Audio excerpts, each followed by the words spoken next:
Good afternoon, everybody, and welcome to our webinar today, Optimise Practice Revenue Through Effective Debt Management and Billing Processes. My name's Jenny Pearson. I'm an Education Officer for the Primary Health Network. Before we go any further, I'd like to acknowledge the traditional custodians of the land that we're meeting on today and pay respect to elders past, present and emerging. I'm coming to you from Enewan land in the beautiful Northern Tablelands, and it's a beautiful sunshiny day. If you have any questions, please put them in the question box. This session is being recorded and will be available on our website in our library probably from tomorrow. Our presenter today is Christina Robinson. We do have everybody's camera and microphone disabled at the moment. We have a fairly big number of people attending today, so just type your questions into the question box.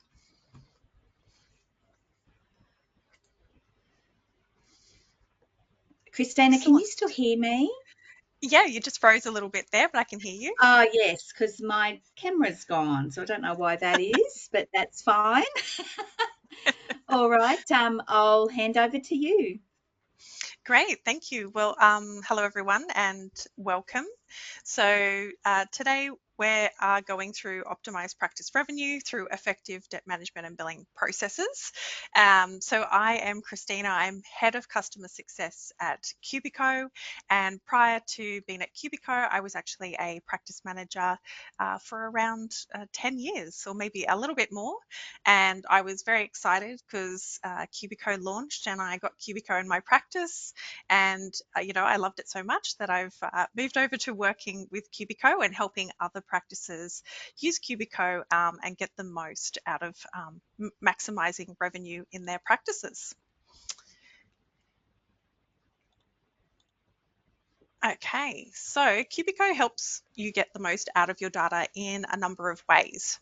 So we do have quick reporting, which allows Cubico to generate really easily your key performance area reporting. And this really saves you time and effort and helps you stay on top of your progress and performance. We also have customizable dashboards, which allows you to create custom metrics and dashboards that displays the data that's most important to you and your team. We also provide data visualization, which makes your data easier to understand and really help you identify trends and patterns that you may not have noticed otherwise. It's also a collaboration tool. It allows you to share that data with your team, and this can help you make better decisions together. So Cubico really helps with improving efficiencies in your practice by looking at the workflows that you're using. So reviewing these regularly really helps to improve efficiency in your practice. So general practice is such an ever-evolving landscape. There's always something new happening and coming out, and Cubico is too. So we keep up and we try and release new features to really help your practice with the changing landscape.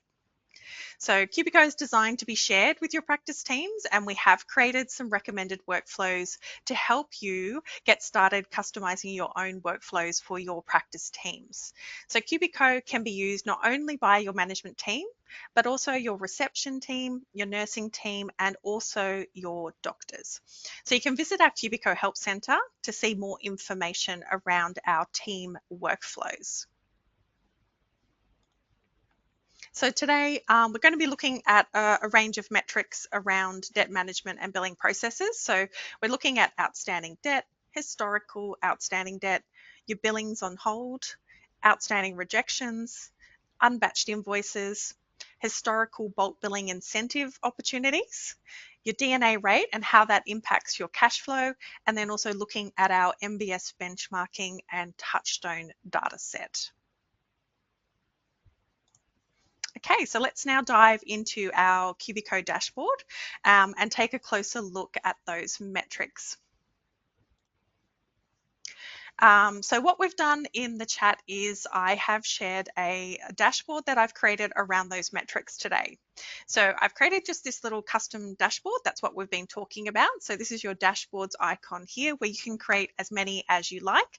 So to make it a little bit easier and save you from navigating to all the different parts of Cubico to find where these metrics are living, we've basically shared this dashboard with you. So there'll be a link in the chat. If you click on the link, it'll open up Cubico. It'll prompt you to log in if you're not logged in, and then you can save a copy of that to your dashboards. So that'll mean that you'll have a copy of the template metrics that we're looking at today. It will only show metrics that you have access to. So you don't have full access to Cubico and you haven't opted into Touchstone, you won't see some of the metrics, but I'll show you how to opt into Touchstone today so that you can see those metrics. They'll just be hidden, and then once you have access or permission to see metrics, they will populate in the dashboard. So just make sure you click Save a Copy to your dashboard. Another great feature about the dashboards, if you get this and you want to customize it, you can.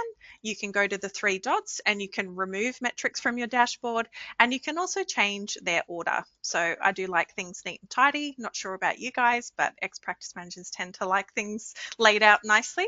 So you can actually move the metrics around so it's in a nice layout. And then this is one way that you can share focus metrics for your teams as well. So maybe not this one today, but depending on who in your team, you can create a dashboard for each of your team members. And then once you've created any dashboard, you can actually share that dashboard and you copy that link and you would send it to the team members that you want then to save a copy into their own Cubico dashboard login. So that allows them then, instead of going to the home page and having to navigate through the different menu areas, they can go straight to a dashboard and instead be looking at exactly the metrics that you want them to focus on each week. So that makes it a lot easier to share the data and a lot easier to do our webinars too. Okay, so to get started, we're going to be looking at outstanding debt. So this one is this metric here. It does live in your today's clinic metric cabinet. So you can see here in the breadcrumb exactly the location that we are, or you can also use our cabinets tree filter here. So if I switch out from the filters to the cabinet tree, I can see I'm under clinic insights, today's clinic metrics. That makes it really easy to know where you are within the Cubico app. So if you have full access, you'll have a lot of cabinets and metrics that you can look at. So switching back to our filters there. So outstanding debt is going to help you identify your unpaid accounts and improve cash flow and reduce the risk of bad debt in your practice. So cash is key to the continued operation of your practice, and chasing up and processing these accounts can really help sustain your cash flow. So having a look here, we've got our total number of outstanding debt. This is looking at your third party debt. So we're really looking at your payers, such as your patients, other, and also your work cover. So you can include your Medicare and DVA services by using a toggle. So that will update the total figure that is outstanding. So that's more including anything that's not paid by Medicare or DVA yet. So we tend to focus this metric much more around your third-party billings. You can reset any of your filters by using the reset button that pops up onto your filter sidebar. So looking here as it broken down by practitioner, we're then really seeing how old is the debt. So it's a really interesting view to have, and it's great to know how many 90-day accounts that you have.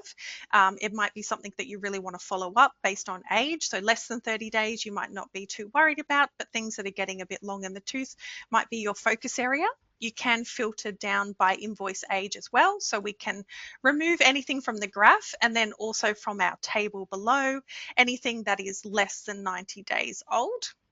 Again, you can reset that to look at the full view. So this is really handy. We're going to come down to the tables. If you think, oh gosh, the tables look a little bit different today, they do. We just released it this morning. So a brand new feature that we have is improved customizable tables. So I'll give you a quick little overview of that while we go through this metric, just in case you do have Cubico and you're like, I haven't seen this before. It's not just for me, you will also have this new table feature. So what we've done is looking at the columns here, basically you can decide which columns you want to see. We know that was a really requested feature of our customers. We have a lot of information in our tables because we have such a variety of customers and they all want to see different things. So we want to include all the data that everybody wants, but then you want to be able to remove the data you don't need. So now you've got a column section that you can actually tick and untick different columns if you don't want to see them. The other thing you can do is also click on each one and you can hide the column that way, or the nice easy one, you can just drag and get rid of each column that you don't want. So this will allow you then to only download to Excel as a CSV file the columns that you need, and also allow you to only print out the columns that you need. So that makes it really nice and easy. So that's column ordering. You can also drag and drop your columns if you want to change the order that you have them. So lots of fun and games, but remember, if you've got a blue dot, you've removed columns. If you've got a reset button, you've changed things on the table, and you will need to reset that to look at the original view that Cubico provides. Again, we still have the scroll area because we have a lot of information in our tables. Looking at outstanding debt here, we do have the payer column. This will filter down to show the individual payers in real data.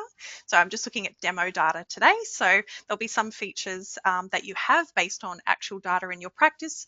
So say you're doing work cover in New South Wales, which you guys are, you don't have Queensland work cover as a single payer, you actually have individual insurance companies. So you'll be able to see each of their names in the list and be able to filter down to those payers. So you can actually print out a list for each different type of payer and then download it for your teams to follow up. So that makes it really nice and easy. The other thing we tend to do if you're looking at patient debt is being able to filter down to your patient debt or maybe your head of family debt, and then being able to see if they're coming in for appointment for the current day. So it's a little bit further along on our table now with our new tables, but we can see that they have a next appointment coming up and a booking. So we can filter by any of the columns. It's a little bit easier now. You can just click on the column and it will filter. So you can change it ascending or descending by clicking on the top of the column. So now I've filtered down to look at all of my times. I can filter by appointment date as well. You can add multiple filters as we can see. So then that's going to put it both in date order and time order. And you can also then filter down really into more complicated filtering in each of our columns. So it depends how advanced you want to get with our new table feature, but starting off with the basics, just which columns you want to look at, and then downloading, changing the order of your columns, and then changing the filtering of each column. So you don't always have to use the filters in the left, you can actually filter directly in each column as well. So if I was looking for a specific practitioner, I can actually just, sorry, I keep clicking on their name. I can just put in contains, and I can just put in, I know I don't have real data, so I can just put in Peter. So I'm looking for Peter, and it will find and filter to find me my Dr. Peter instead of selecting from the practitioner list. So you can do it either way. So just resetting all of that. So we're going back to our data. So again, this is our third party debt, looking at our list of invoices that are outstanding. So two ways to use this. You've got your third party debt, such as your lawyers, insurance companies, work cover that you want to follow up. And then you've also got your patient accounts that you'll want to then filter down to who's coming in for an appointment that reception can use each day to then prompt talking to the patient, having conversation about their outstanding account. So really great one to use. Again, download as a CSV, that will allow you to print it out. If you do use our print preview feature, that actually selects the whole page. So instead you could add this onto an individual dashboard, something that you print out each day, and that will allow you then to print out each of those tables and list of outstanding debt for everyone to follow up. So just using the back button, if you're in a metric and you want to go back to your dashboard, we use the back button because the breadcrumbs will show you exactly where that metric is living. So the complementary one we have to outstanding debt, which is a point in time metric. It's like as of today, our last data sync with your server, this is your outstanding debt. Historical outstanding debt is in our past clinic metrics. Again, you can look at your filters by clicking it on here and looking at the view where it is in the cabinets. So this one has been designed, once you sign up with Cubico, this is a Cubico metric. It doesn't come from your practice management software. So we only start tracking it once you're a Cubico customer. And you're able to see how you're improving over time and reducing that debt now that you're actioning that metric on a regular basis. So being able to see the trend over time is fantastic. So again, it will only go back from the day that we started extracting your data from your server.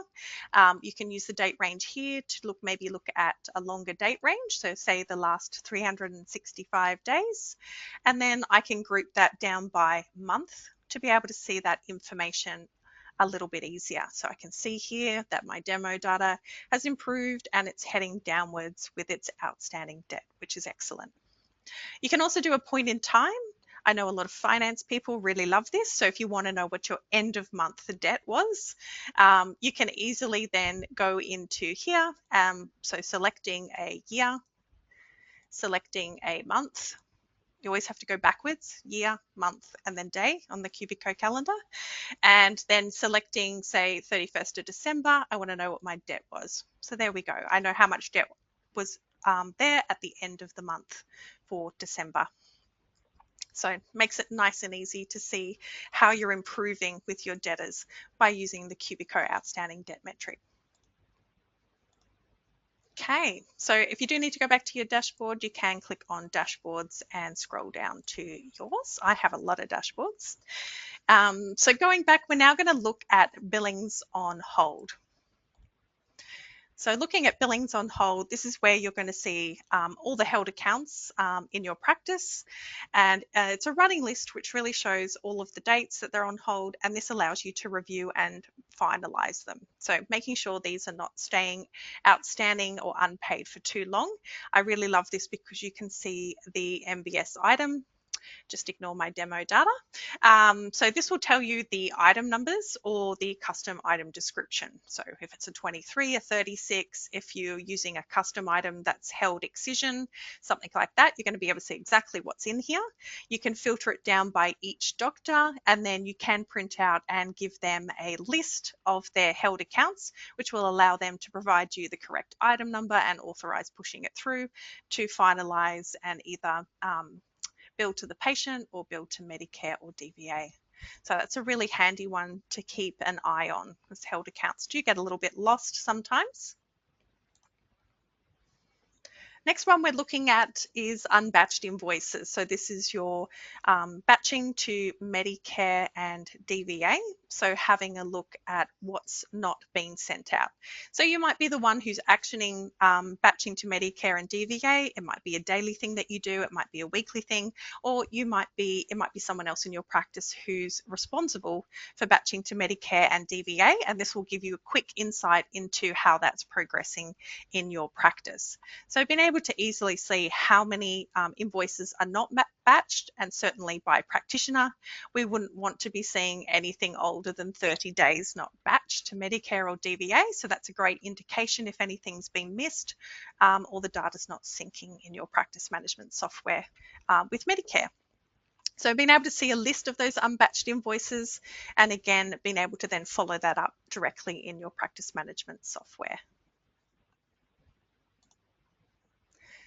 The next one that goes hand in hand with unbatched invoices is your outstanding rejections. So once we've batched, obviously if Medicare is not happy or DVA is not happy with what we've sent, it's going to be rejected, and these need to be followed up with the practitioner to make sure that you're resending the correct item number or the correct notation is going with the invoice so that Medicare or DVA will pay it and process it. So really important these aren't left, so being able to keep an eye on it. We can see here my demo practice has 191 outstanding. You can see it puts that number in yellow with a little exclamation mark, which Cubico does have a bit of color coding throughout it for some actionable metrics. So red looks like, potentially that it needs to be looked at straight away. Orange is like a bit of a warning, and then green tends to be it's above a target or something that you've set within Cubico, so you've achieved where you were setting the target. So if you see the color coding, that's kind of what it's meant to be meaning. It's a bit of a traffic light system for your metrics to look at. So again, looking at it by age, that's really important.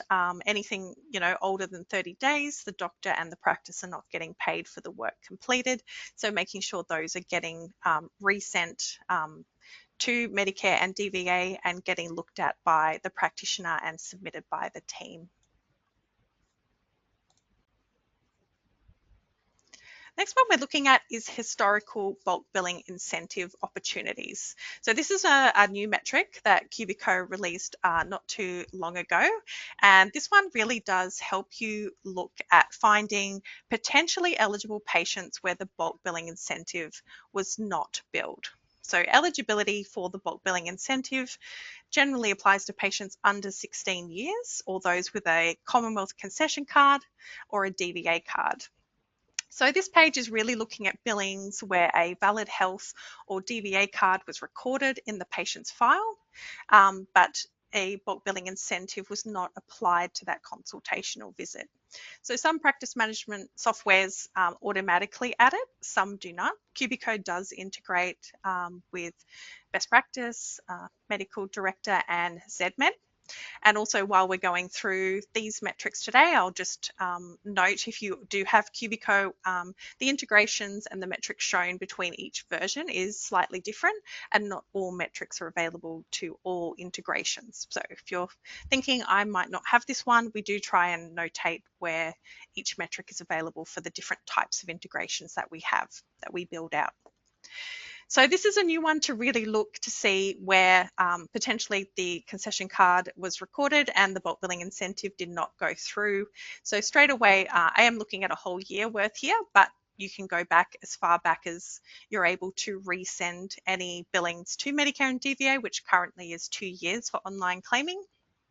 So looking here at each doctor and how many potential bulk billing opportunities there are.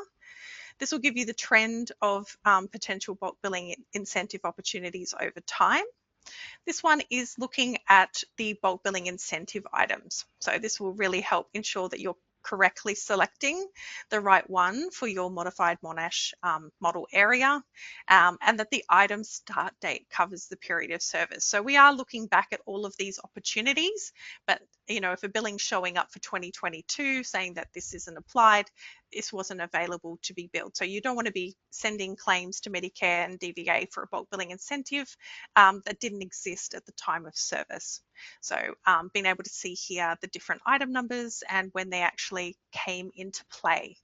Since Medicare changes up lots of things over time, this will give you a little bit of a list. Then we have your list of patients. So this is going to list patients, the service date, and also the item number that was billed and who it was billed to. So if it was billed to Medicare, and then being able to see here that the bulk billing incentive wasn't applied at the time this patient had a consultation. So you can go back and review the patient file, ensure the service was completed and they were eligible at the time for a bulk billing incentive, and then following Medicare and DVA guidelines to be able to retrospectively claim that billing. So be interesting to see how you guys go with using this one and what kind of data you have in your own dashboards, and if you're finding it useful for your teams to be able to look back at opportunities where it was potentially missed.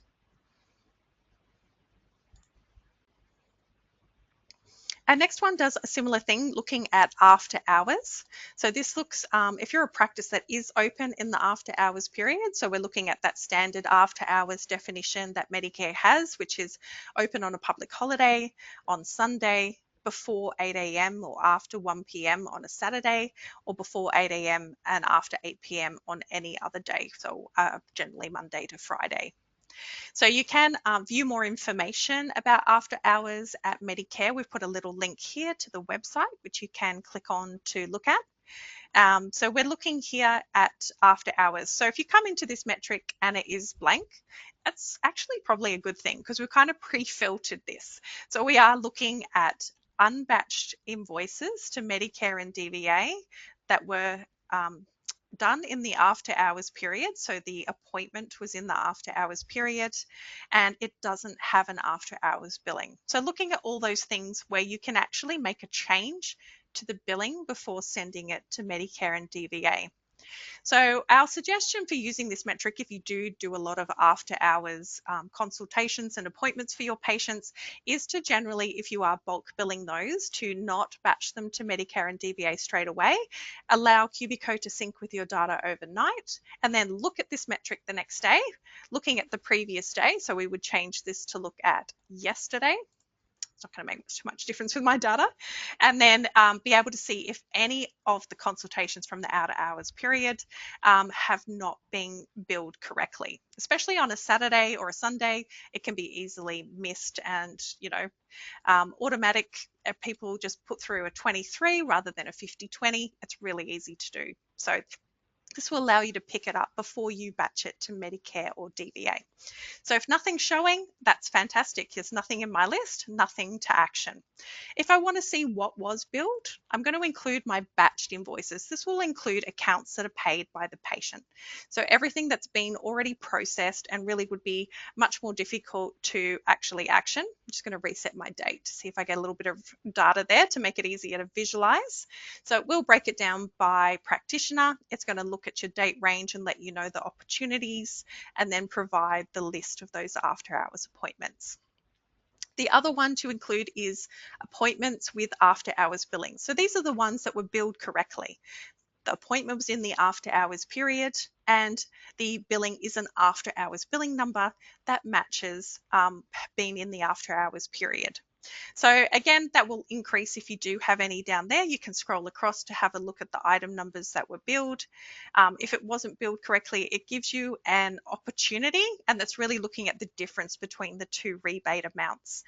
So what was potentially missed from the practice by not billing those. So looking at what was already batched to Medicare and DVA for after hours or paid by a patient, and it was not the correct item number, also provides a bit of opportunity for training for your team, so both your doctors and your admin teams, to ensure that they remember to put through those after hours item numbers.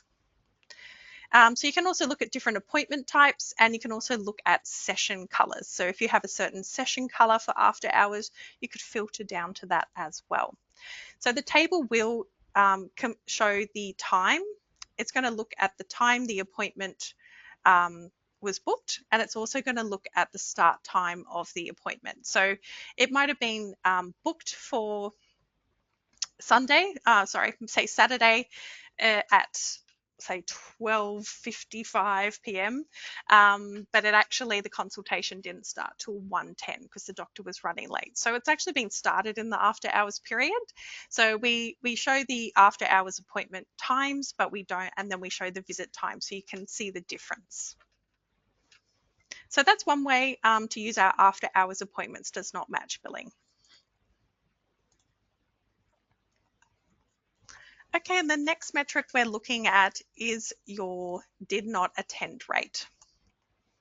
So looking here, did not attend rate is vital for your practices. This will ultimately help improve your patients' access to your healthcare services. And the potential value of the impacted billings from your DNA patients can also be quite significant. And it can impact both your cash flow and the profitability of the practice. So we do have did not attend rate in a couple of different versions. We do have a quality improvement activity around did not attend rate, which you can also use in our cabinets. So you can jump down to our quality improvement area.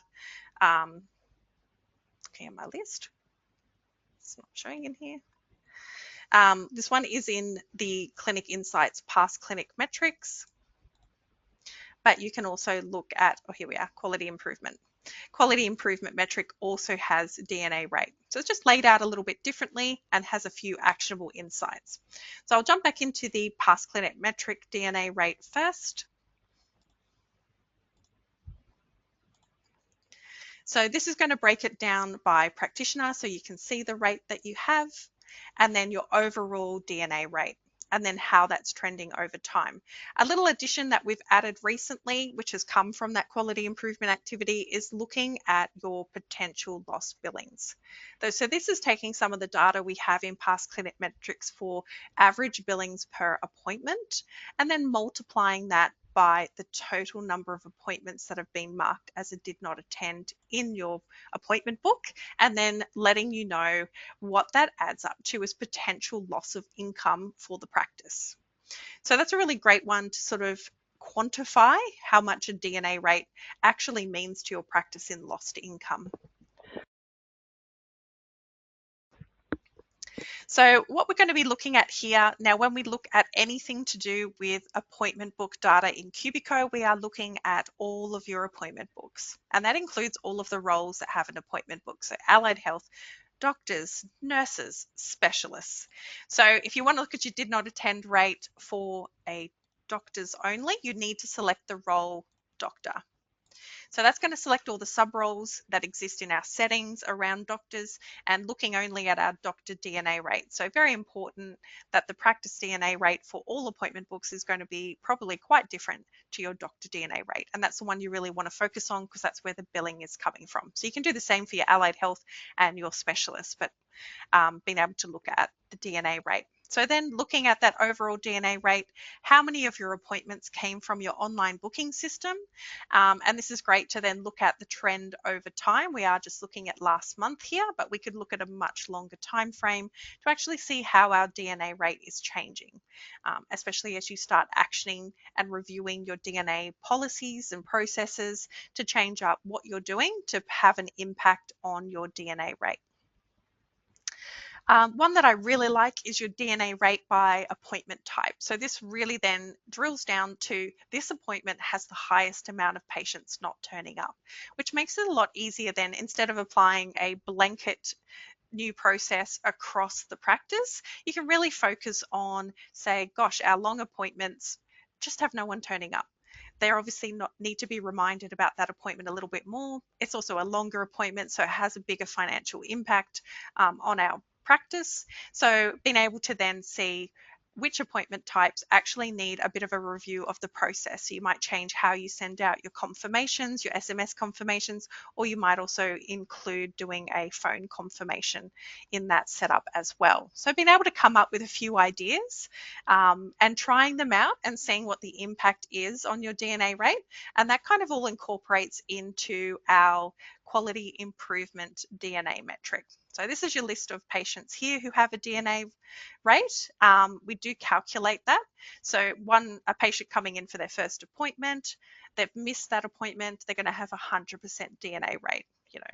Patients who are regularly attending and maybe have just missed one appointment just out of just bad luck or bad timing, then they're obviously going to have a much lower DNA rate. So you can really sort your patients by DNA rate, which is really important for understanding if they're a regular or frequent DNA patient or whether they're just someone who had a bit of a one-off. So we are looking here over the last 12 months of those booked appointments, and we let you know if that patient also has a future booking. So if they've not, if they've DNA'd for their first appointment, they've also made a future appointment, depending on your policies. This might be something that you need to either apply a fee or there's a policy around patients rebooking an appointment after having a DNA. You can easily see that in this list. So you can help reduce your DNAs a couple of ways with Cubico. We have the quality improvement activity sitting here in our quality improvement activity, which gives you just laid out a little bit differently, but showing exactly the same data. We have two ways to action it. We have unconfirmed appointments today. So this is looking at patients coming in for an appointment.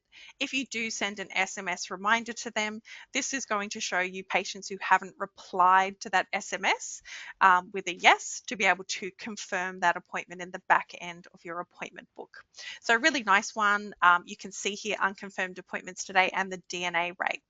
So you don't need to focus on those who maybe have never turned up before, but the ones with a high DNA rate, like 63%, 30%, you might want to be phoning those patients and getting your reception team to action those ones to try and ensure that they're going to turn up for their appointment for the current day.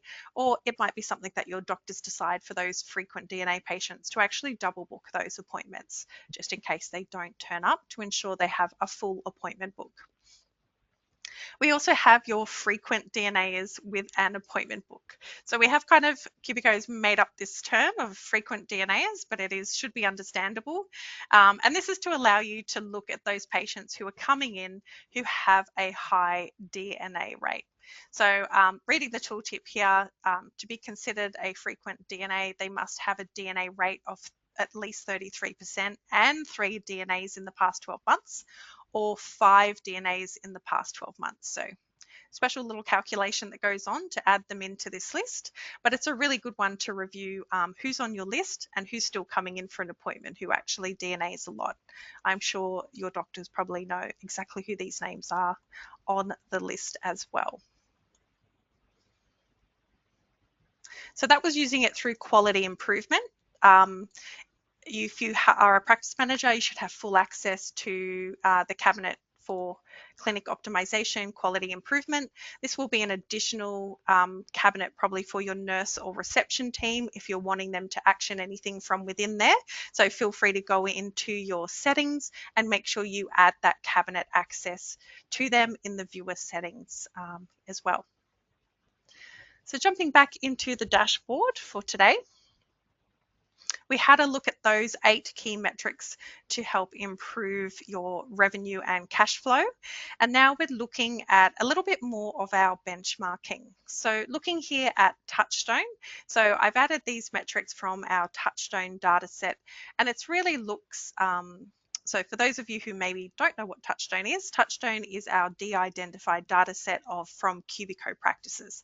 So this is completely opt-in. So within the settings for each practice dashboard, you have a Touchstone area, and if you haven't opted in, you can. So this will ask you 6 different questions about your practice, and those questions become filters that apply. So this is de-identified data, so you're approving that to be added to the pool of our Touchstone data set. We have around, I think, 900 practices opted in currently, and then you're able to compare how your practice is performing compared to the rest of the Cubico cohort.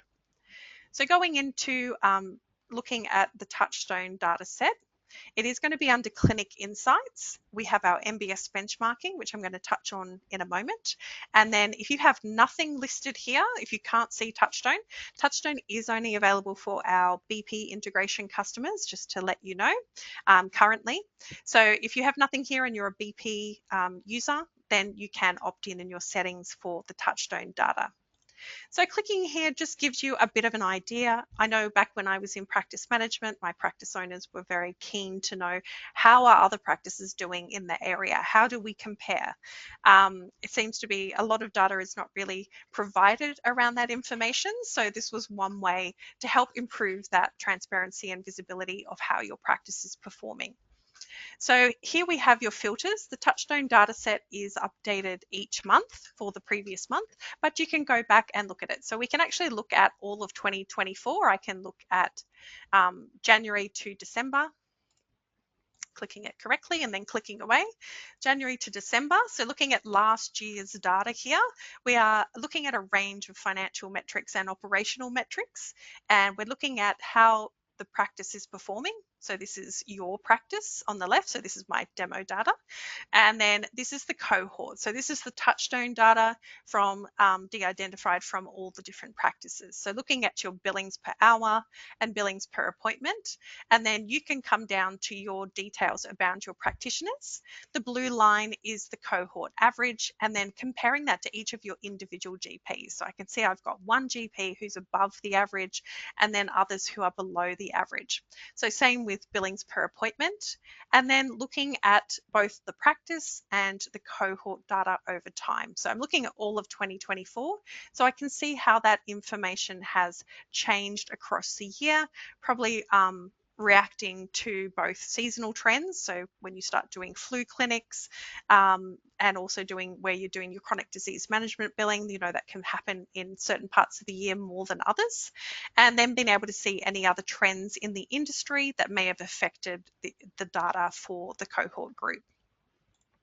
So you can look at your billings breakdown.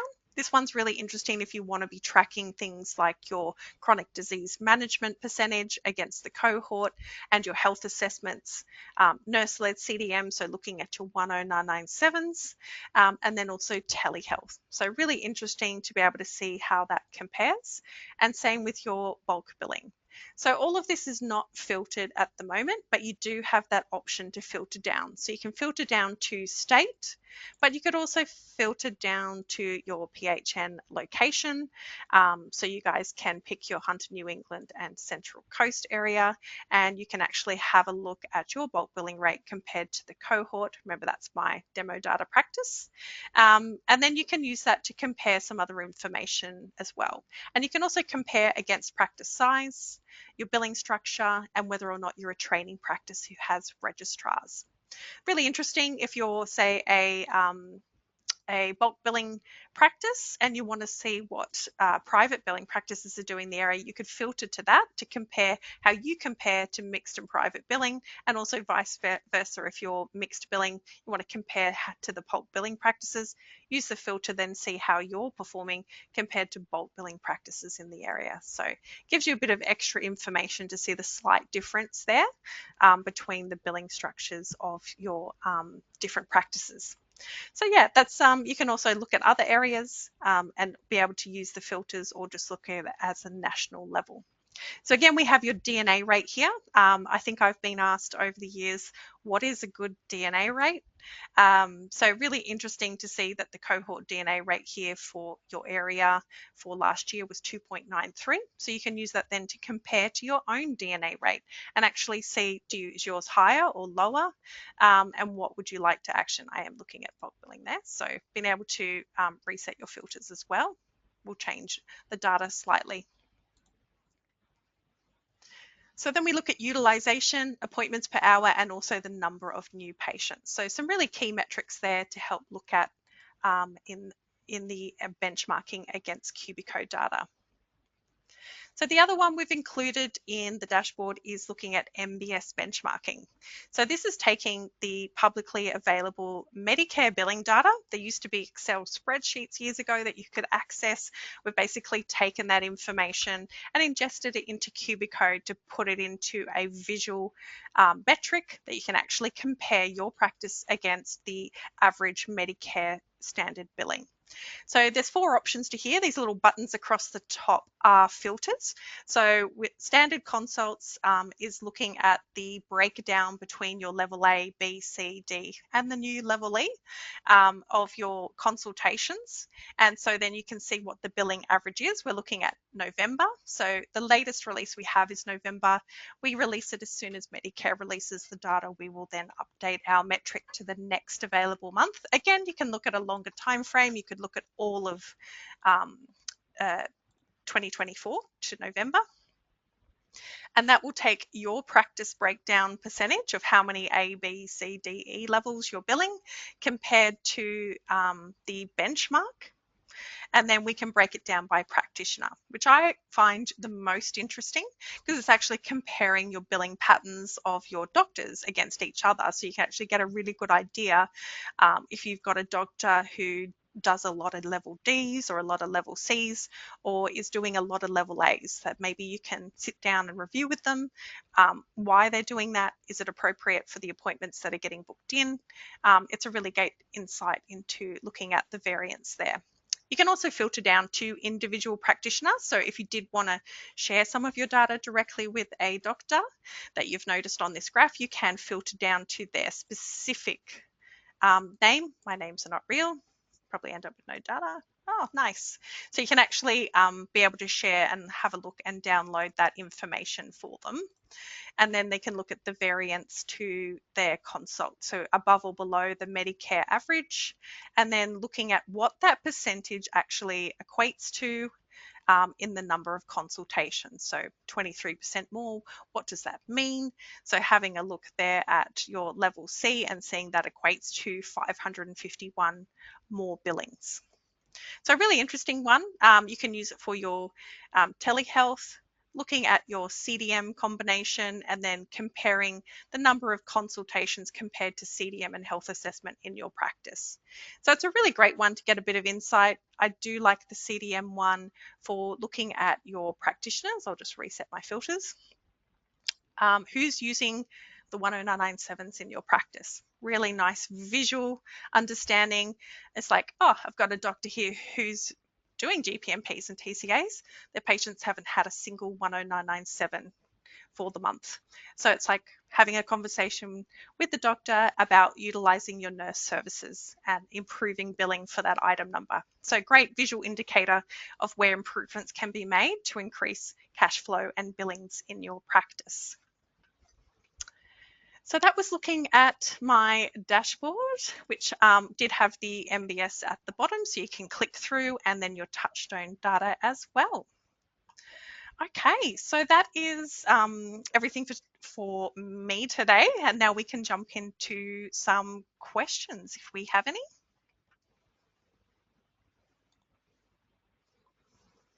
If you've got a question, feel free to pop it in and let us know.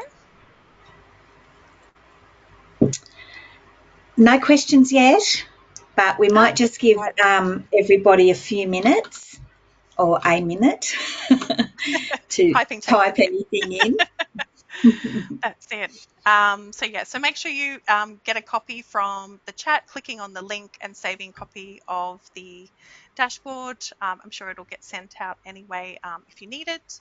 And then, and then you can use that as a bit of a key metrics to look at and review to help optimize your practice revenue.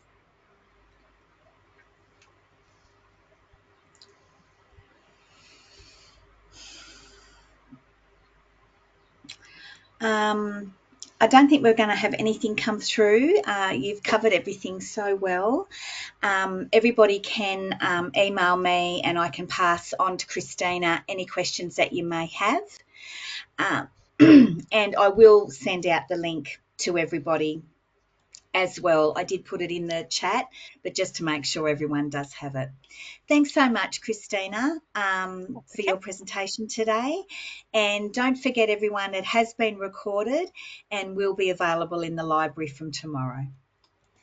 Great. Thanks, Christina. All right. Thanks, everyone, for coming. See you all later. Bye. Bye.